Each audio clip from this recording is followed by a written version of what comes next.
క్వెషన్‌కి వచ్చినప్పుడు ఏదో ఒక పై చార్ట్ గాని, బార్ డయాగ్రామ్ గాని, ట్రీ డయాగ్రామ్ గాని, టేబుల్ గాని ఏదో ఒకటి ఇస్తారు.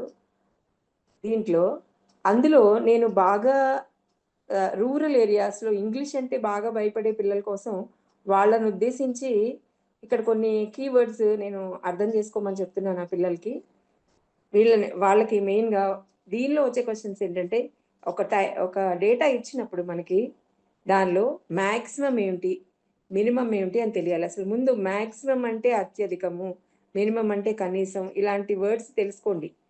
ఎక్కువగా ఇవే అడుగుతాడు. మాక్సిమం అనే మాటని హైయెస్ట్ ఏంటి అని ఆల్టర్‌నేట్‌గా, మినిమమ్ అనే వర్డ్‌ని లోయెస్ట్ ఏంటి అని ఇలాగే అడుగుతారు. అలాగే ఫస్ట్ ఏంటి ఇచ్చిన డేటాలో ఫస్ట్ ఎవరు? సెకండ్ ఎవరు? థర్డ్ ఎవరు? లేతే మొత్తం మీద how many countries are there అని ఈ రకంగా మనల్ని అడుగుతూ ఉంటారనమాట.